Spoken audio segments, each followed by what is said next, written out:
السلام عليكم. اليوم غنقدم لكم جوج وصفات. هادو كويرات ديال الصدر ديال الدجاج بالقرعه كيجيو هو منهم بلا الصوص ديالهم.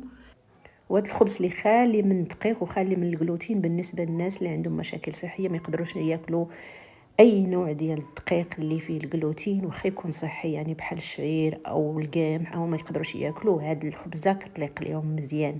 تبعوا معايا الوصفات. كناخذ 400 غرام ديال صدر تاع الدجاج كنطحنو. من بعد كناخذ جوج قرعات متوسطات كنحكهم بهذه الطريقه. في الحكه كتكون غليظه بحال هكا او متوسطه. صافي من بعد ما كنحكهم كنزيدهم على، المهم نخلي لكم المقادير كلها مكتوب على الشاشه. كنزيدهم على داكشي اللي طحنت ديال الصدر ديال الدجاج. كنزيد عليهم 5 المعالق كبار ديال هذا لاشابلور، يعني الخبز محكوك. انا عندي هذا الكامل، وانتم اختاروا اللي بغيتو، اي نوع كتبغيو او اي نوع متوفر عندكم. من بعد كنزيد عليهم 2 معالق كبار ديال السمسم او جنجلان. انا عز عليا هاد الحبوب كلها، دائما كنستعملها كندخلها في التغذيه ديالي. هنايا زدت عليهم ستيبولات. تقدروا تزيدوا اي نوع ديال الربيع، تقدروا تزيدوا اي منكهات بحال الربيع ولا الزعتر ولا اي حاجه. المهم انا هذيك متوفره عندي دزتها، او كتبقى اختياريه ديروها ولا ما ديروهاش. نسيت الملح والبزار كنضيفو، وانتم كيف ما قلت لكم تقدروا تزيدوا اي منكهات عندكم، اي لقامه كيف ما بغيتوا. صافي كنكورهم على هذا الشكل كويرات متوسطين. تقدروا ديروا كويرات بحال هكا، تقدروا ديروا خبيزات. انايا فضلت الكويرات كنكورهم على هذا الشكل. جربوهم عرفتوا راه كيجيو من ألذ ما يكون. بنان بنان بنان، خصوصا حيت فيهم القرعه. كتخليهم طريين وغيبغوا، ولا كانوا عندكم وليدات صغار غيعجبوهم مزيان. صافي كنشد من بعد كنشد المقله كندير فيها زويته. انا راه كثرت الزيت خاصني نديرها شويه.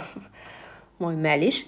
درت فيها الثومه، حمرت فيها شي شويه الثومه. صافي وغنديرهم فوق من في المقيله حتى كيتحمروا. غنقلب فيهم بحال هكا حتى كيتحمروا من جميع النواحي. تقدروا تكملوا الطياب ديالهم في المقله، تغطوها بحال هكا وتنقصوا مزيان على البوطه، مره مره تحركوهم. او اختيار الثاني اللي اختاريت انايا، ملي حمرتهم حيتاش كثرت الزيت حيدتهم من المقله وغندخلهم للفران يكملوا الطياب ديالهم. غنديرهم في لاطه وغندخلهم للفران باش يكملوا الطياب ديالهم ويتحمروا غير شي شويه. صافي هنا غندوزو لاصوص. خديت لافوكا وغناخذ مع، غنزيد على يوغورت يوناني الخالي من السكر. نتوما تختاروا اي يوغورت، المهم خاصو يكون غير خالي من السكر.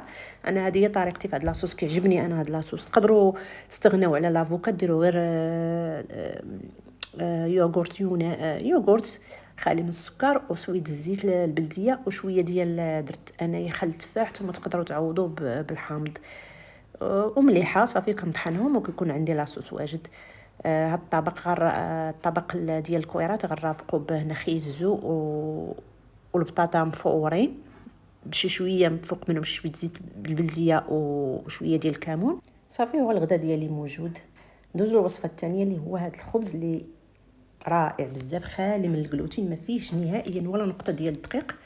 مزيان الناس اللي عندهم حساسيه ديال الجلوتين، الناس اللي عندهم حساسيه ديال الجلوتين ما يقدروش ياكلوا اي دقيق. ما يقدروش ياكلوا واخا يكون صحي بحال الشعير، بحال دقيق ديال الشعير او دقيق ديال القمح. هاد الخبيزه مزيانه ليهم، وحتى الناس اللي دايرين الحميه ديال الكيتو. كناخذوا غير 2 بيضات يكونوا بالحراره ديال المطبخ، وجوج معالق كبار ديال الفول السوداني. انا عندي هذا الفول السوداني هذا كناخذه 100% فول السوداني، ما فيش نهائيا اضافات، غير فول السوداني بوحدو مطحون.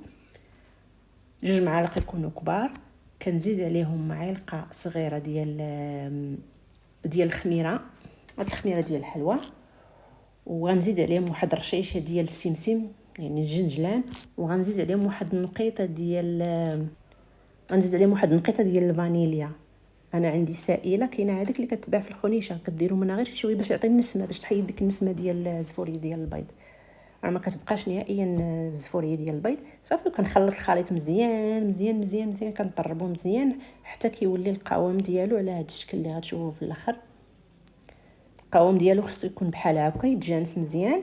صافي كنسخن، كنشد المقيله كنسخنها، كندهنها بشي شويه زويته، كنسخنها. مقيله تكون صغيره، غير ديك الصغيره على قد كف اليد، ولا كويميله تكون صغيره.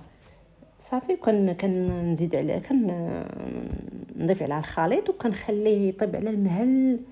كندير واحد رشيشه الفوق ديال اي زرارع عندكم، سواء هادو او ديال زريعه الكتان او زريعه ديال هذاك الزريعه الحبه السوداء. صافي وكنغطيه حتى كنحس به طاب من التحت، ما بين 10 حتى 15 دقيقه. المهم كتكون واجده، كنقلبها على الجهه الاخرى باش طيب. وكيكون عندنا الهمبرغر ديالنا ولا الخبيزه واجده، كتعمروها باش ما بغيتو.